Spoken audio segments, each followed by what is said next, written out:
The speech did not go down well with other European leaders, and the pro-Europeans in the party started to despair. The Bruges speech was certainly not fair to describe it as an anti-European speech. It was a revisionist European speech. It was trying to move away from trends in European development which she didn't like. But she had not carried her senior ministers with her, and her relations with them were poor, and so were her relations with Jacques Delors and various other people, Helmut Kohl. And so she was sort of in an antagonistic position. Mrs. Thatcher, though, knew the mood among Tory party supporters, as was evidenced by the ecstatic welcome she received at the party conference the following month. One interesting thing about Mrs. Thatcher's position on Europe was that it was always quite popular, except, and it's turned out to be fatal, with her senior colleagues. The divisions within the cabinet were growing stronger. By 1989, the relationship between Geoffrey Howe and Mrs. Thatcher had broken down. Their political marriage was heading towards a messy divorce. In July 1989, Mrs. Thatcher reshuffled her cabinet and dropped Geoffrey Howe as Foreign Secretary. He was made leader of the House and given the title Deputy Prime Minister.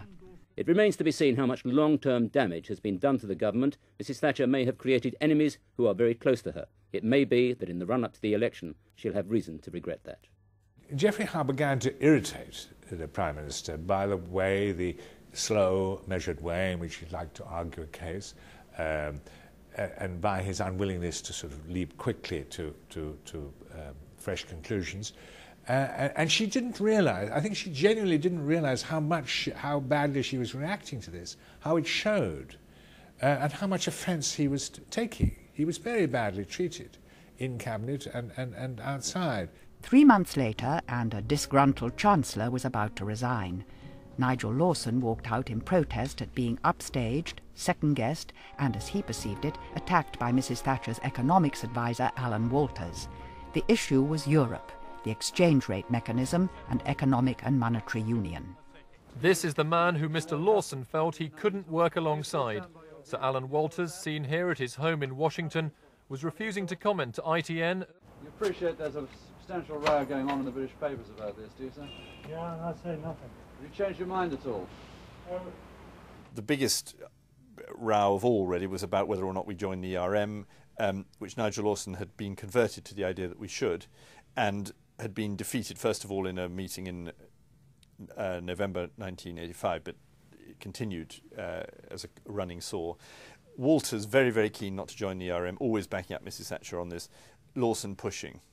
And so gradually you had a development of a separate policy in which the Chancellor does one thing and the Prime Minister is always arguing for the other. So it was heading for the rocks. John Major, who'd been appointed to replace Geoffrey Howe as Foreign Secretary and who'd only been in the job 3 months, was now made Chancellor.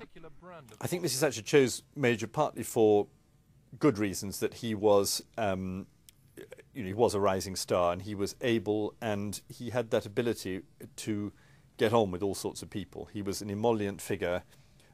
She also believed him to be a loyal part of her project, which was not really the case. I don't think he ever was a Thatcherite, but he's a good flatterer, and she believed that he was. And I think she found it easier to deal with people who were really the next generation down than the people she'd been with all the time. Next came the first challenge to Thatcher's leadership.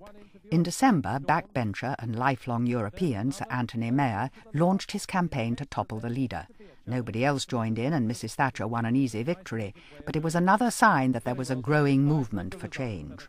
I'd like to say how very pleased I am with this result, and very pleased I am to have had the overwhelming support of my colleagues in the House and of people from the party in the country. Nobody thought Anthony Mayer could be Prime Minister, least of all Anthony himself. He knew perfectly well that was not his temperament, not his style. He couldn't conceivably have done it. But just to put down a marker in the hope that her power would be checked and controlled, it paved the way to her, in the end, being deposed. But at the time, I think all these people were doing was making themselves feel better by registering their severe discontent and concern. If Euro enthusiasts were dejected, others were alarmed by Mrs. Thatcher's intransigence over a new community charge dubbed the poll tax. It was intended to replace the old rating system and was set for full implementation by April 1990. The plans attracted widespread criticism and provoked public unrest. Detractors claimed the plans were flawed and the new tax would be expensive and more difficult to collect than the rates. But not even rioting could stop the charge being introduced. Nothing but nothing that warrants this. The place to discuss these matters is Parliament.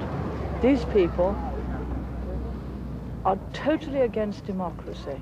She couldn't understand the opposition to the poll tax.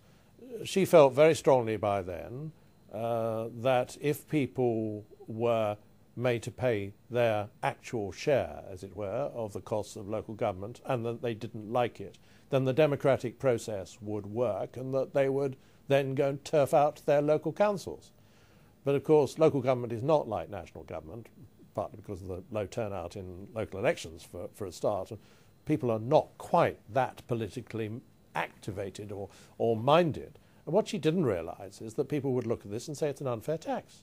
By autumn 1990, Labour was averaging a lead of 13 points in the opinion polls. The mood at the Tories' annual conference was subdued. In an attempt to try and lift their spirits, Mrs. Thatcher used an attack on the Liberal Democrats to tell a joke. As for the Liberal Democrats, they were as dead as Monty Python's parrot. It is not merely stunned, it has ceased to be, expired and gone to meet its maker. She was trying to make the point that the Liberals were a spent force. I'm told that when she went through the first rehearsal, apparently she looked up and said, is this meant to be funny? And they said, yes, Prime Minister, it's based on the Monty Python. Really?